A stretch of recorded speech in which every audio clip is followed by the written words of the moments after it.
My first impression upon seeing my sister-in-law for the first time was that she was an extremely charming person with striking features. Nice to meet you, my name is Catherine. I'm here to say. But just when I thought I wanted to get along with her, that feeling quickly faded in the next moment. Who's this old lady? Is she my bro's wife's mom? The atmosphere became tense when my sister-in-law not only interrupted my greeting but also referred to me as an old lady. From this day, my hellish days began. My name is Catherine Johnson. I'm just an ordinary 30-year-old housewife. 4 years ago, I was a career woman, totally engrossed in my job. Not to brag, but I was quite popular at the office. I achieved many accomplishments and was admired by my subordinates, superiors, and clients alike. My husband, Bob, was one of them. Bob and I would often meet since we dealt with each other's companies. The start of our friendship was at a party with Bob's company when he initiated a conversation with me. It seems my reputation had reached Bob's company too. According to Bob, he wanted to see for himself if the rumors about me were true, so he decided to join the business meeting with me. At first, he was skeptical, but as we worked together, he fell in love with my strong core and way of life. He felt that I was the only one for him. When I heard that he was determined to make me fall for him, I thought it was cute, like something a high schooler would do. As for me, I had been smitten from the very beginning. You see, Bob had such striking features and was incredibly popular among women. Embarrassingly, Bob was just my type, so I had a secret crush on him. We were business partners, so I kept a certain distance. However, after Bob asked me out on numerous dates, we dated for a year and then got married. Our married life was smooth, and every day was blissful. Every morning, while I was preparing breakfast, Bob would wake up. With a gentle look on his face, he'd say, "Good morning," and give me a warm hug. It became our daily routine. Despite being older, his childlike behavior always tickled my maternal instincts. Furthermore, Bob and I have never had an argument. And why would we? Bob never gets mad. When I accidentally broke a plate he cherished, he was more concerned about me than the plate. I always think about how kind he truly is. Both of us wanted a child, so after getting married, I decided to quit my job to focus on starting a family. Any child of Bob and me is bound to be adorable. I constantly thought about names, especially if it was a girl. Time flew by, and this year marks our 3rd anniversary. We haven't been blessed with a child, but we were still happy. Except for one thing. Bob's family home housed his mother and younger sister. His father passed away from cancer before we got married. His mother is always cheerful and has been very kind to me. I believe Bob's kindness comes from his mother. However, his sister was different. I really didn't like her. Thinking back, it started from the time I first introduced myself before we got married. My first impression of her was that she was a very charming person with striking features, just like Bob. I had briefly thought I wanted to get along with her, but that feeling vanished in the next instant. Nice to meet you, my name is Catherine. I'm here to say. Who's this old lady? Is she my bro's wife's mom? Not only did she cut off my greeting, but the atmosphere went cold in an instant when my sister-in-law called me an old lady. My sister-in-law didn't greet me back, so Bob stepped in to introduce me. With a sarcastic tone and looking directly at me, she feigned surprise and asked, "How old are you?" I replied, 27. No way, seriously? That's hilarious. I thought you were like 50. You really look old. That was way out of line. I genuinely doubted if this girl was Bob's sister. She blatantly stared at me from head to toe, sizing me up. I just watched her in silence until she furrowed her brow. Whether she disliked my face or my attitude, I couldn't tell, but she kept making snide remarks about my appearance. "Your clothes are so out of style, you're overweight, your nails are unkempt." And more. After a while, I just stared down at my own feet. Bob's hands trembled with rage, while his sister laughed continuously. Then, Bob snapped. something he rarely does. Hey, what the hell are you saying? That's extremely rude. She responded with, "Ugh, what? You're so annoying." Totally killed the mood. She's just plain nasty. And she would make these same types of snide comments to Bob and their mother. They had put up with her behavior for years without expecting any change in her attitude. Both Bob and his mother apologized to me later. They weren't at fault, so why were they apologizing? I felt sorry for them, but at the same time, I harbored anger towards the sister-in-law for making such remarks to her own family.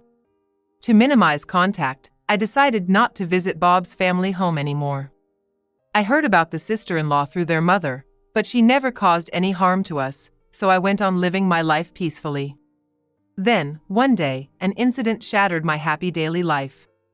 Catherine, Bob, I have a favor to ask. I'm planning to move to a senior housing facility with assistance in 6 months. Can I stay with you until then? Bob's mother had injured her back. No surprise there. It's clear that the sister-in-law is to blame. Their mother already had a frail back and had trouble even carrying groceries. Yet, the sister-in-law who lived with her wouldn't lift a finger to help and would even make her mother carry her shopping bags. That's the level of her selfishness. It's inevitable that the mother's health would deteriorate. I just can't understand why the mother doesn't just kick her out of the house. Is it because she's her daughter? Maybe, no matter how bad the child is, a mother's love knows no bounds. I'm all for living with the mother.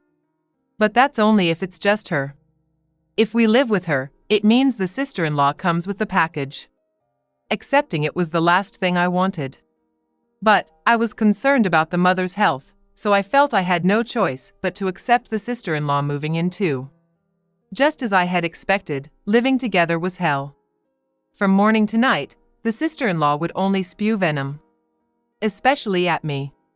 When I cooked, she'd comment, "This tastes so bad. How can you even make such trash? You're weirdly talented." And then she'd ruthlessly throw the food in the trash. Whenever I folded her clothes, she would always find something to complain about. Sometimes she'd even say things like, "You need to iron this properly." Her attitude was like a rebellious teenager. In fact, she never even mentioned anything about how I folded clothes or ironed them. The sister-in-law has a habit of twisting words to fit her narrative. When cleaning the room, I have to be thorough, especially in the corners. Otherwise, the sharp-tongued comments from my sister-in-law start. "Hey! There's still dust over there. You know, you're pretty much the maid here, so do it right. You're so useless." Even though my sister-in-law doesn't lift a finger, she's quick to point out any flaws. I silently wonder when I'll escape this hell. As I continued cleaning, she added, "Poor Bob. You can't even manage household chores, so the least you can do is have a child. I wonder why you were even born a woman." Excuse me? What's your problem? I couldn't let that comment slide. I'd always held my tongue, but this was too much. But I didn't say anything more. Or rather, I couldn't.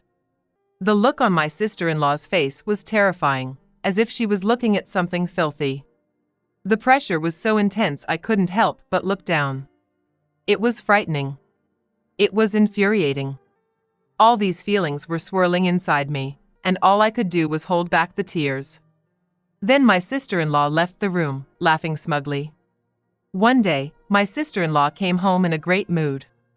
When my mother-in-law asked why, my sister-in-law eagerly began to brag. Apparently, her boyfriend had proposed.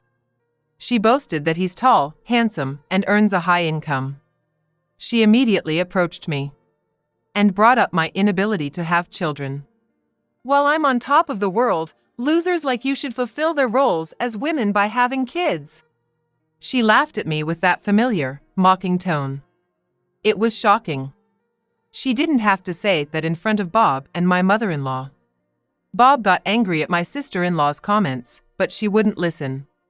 Suddenly, I felt nauseous. With tears in my eyes, I rushed to the bathroom. From behind, I heard her say, Pathetic. But I felt so sick that I didn't care. From the living room, I could hear Bob and my sister-in-law arguing. My mother-in-law was beside me, patting my back, and said, "Children are a blessing. It's up to you and Bob to decide the pace." She comforted me with tears in her eyes. I wished from the bottom of my heart that my sister-in-law would get married and leave as soon as possible. On another day, after a routine visit to the OB/GYN, I decided to take a detour on my way home. There was a popular flower shop nearby that was always bustling. I was thinking about buying some flowers when an old colleague, Steve, called out to me. Even though I've left my old job, Steve still looks up to me. We occasionally chat on text, discussing work matters. It's been 3 years since we last met. We chatted for a bit, and he told me he's gonna marry his girlfriend soon. They have a date planned later that day. I was curious about why Steve was at the flower shop, but it soon became clear. Seeing Steve talk so happily about his girlfriend made me smile too. Realizing it was time to go, Steve picked out his flowers and went to pay. While waiting, I browsed the flowers, deciding which to buy. When Steve returned, he had 2 bouquets in his hands. He handed one to me as a gift. "This is for you. It's baby's breath. The flower's meaning is gratitude and happiness. I've always been grateful for you, Catherine. Please continue to be there for me." Saying that, Steve headed toward the train station. Gratitude and happiness, huh? Never having chosen flowers based on their meaning, I thought Steve was a warm-hearted person. I hurried home. I wanted to tell my husband about today's events as soon as possible. When I got home, my sister-in-law wasn't there. It seems she had gone out. I placed the baby's breath in a vase and prepared dinner with my mother-in-law. It felt peaceful and joyful to have some time just the 3 of us after so long. With my sister-in-law gone, my mother-in-law was watching her favorite TV show that starts every day at 7 p.m. That night, I told my husband about the day's happenings, and we both went to bed with smiles on our faces. The next day, my sister-in-law came home in the morning. She had a bouquet of roses in her hand, which she suddenly threw at me. She said, "Put these in a vase," and then went to her room. I tried to put the thrown bouquet into a vase, but most of the flowers were broken or the petals were torn, so they ended up in the trash. I wondered how roughly she had handled them. I began to feel sorry for my sister-in-law's boyfriend. On closer inspection, I recognized the wrapping of the bouquet. After changing into her house clothes, my sister-in-law started talking again. "Hey, I'm bringing my boyfriend over this Saturday. Make sure you dress decently, okay? Honestly, I wouldn't even want him to see you in your usual tacky outfits." Her words irked me, but the thought that my time with her would be short brought some relief. On the appointed day, Bob and I were out shopping because my sister-in-law had asked us to. My mother-in-law texted to say that my sister-in-law's fiancé had arrived in our absence. She probably didn't want me meeting her fiancé. When we returned, the living room was bustling. When I went to greet them, my sister-in-law glaringly looked at me. I accidentally made eye contact with the fiancé. After a brief mutual gaze, my sister-in-law, seemingly disliking it, said, "Don't just stand there. The tea's gotten cold, go get a fresh one." Her fiancé tried to help, but she stopped him. My mother-in-law mentioned the beautiful roses and baby's breath in the vase, to which my sister-in-law made a snide remark. "Why is your flower and the one I got from my boyfriend in the same vase? It's awful. Separate them or throw them out. Your flower is colorless and not cute at all." She took the baby's breath from the vase and dropped it onto the floor. As I served the refreshed tea and placed the baby's breath in another vase, my sister-in-law's taunts continued. Apparently annoyed by my silence, she deliberately spilled the tea I had poured, staining the floor. The floor we had just cleaned with my mother-in-law that morning was now stained brown. From my viewpoint, I could see my sister-in-law's nervous fidgeting. She looked quite agitated. Bob brought a cloth and helped me wipe the floor. "Bob, You don't have to get dirty for her.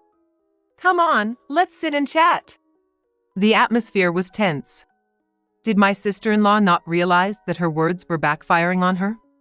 Her fiancé, who had been observing the situation, tried to defend me with his words. But, of course, my sister-in-law wasn't having any of it. Why are you defending her? You should only be looking at me, she exclaimed, past the point of no return. Isn't she your sister? Her fiancé asked, seeking clarification. In response, my sister-in-law uttered her usual demeaning phrase. Nah, she's just the maid here. So it's okay. My mother-in-law tried to silence my sister-in-law, but as expected, it was to no avail. She just went on and on with her usual nasty comments. Once she was done ranting with a satisfied look on her face, her fiancé looked straight at her and said something. Let's break up. What? Steve was livid. No wonder, after all, he was the Steve.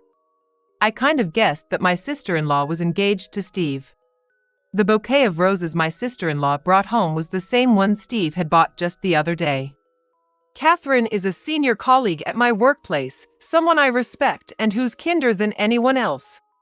And about that baby's breath flower you said wasn't cute, I sent it to Catherine. Sorry for my bad taste. Wait a minute, I had no idea you two worked together. My gleeful sister-in-law began to panic. Just because you didn't know, you think you can mock him? I've always heard about you being so mean, but Catherine isn't like that. Steve's gaze was cold. My mother-in-law looked down, while my husband stood by my side, glaring at my sister-in-law. Everyone in the room looked utterly disappointed in my sister-in-law. Seeing this, my sister-in-law looked at me with wide eyes, begging for support. This isn't a joke, right? Tell me it's not. She pulled on my collar so hard it stretched my shirt. I firmly shook off my sister-in-law's hand. I've always put up with your snide remarks. After all you've done, don't come to me for help now. For the first time, I laid bare my emotions towards my sister-in-law. You've got to be kidding me. You can't do anything right. You can't even have kids. You're finished as a woman. As my sister-in-law tried to slap me, Bob stepped in and grabbed her hand. Bob, who had remained silent till now, grabbed a cup of tea and poured it over my sister-in-law's head in anger. He then shouted at her in a low, booming voice. Bob began to recount the truth about our struggles to conceive. It wasn't me who couldn't have children, it was Bob himself. Bob had male infertility.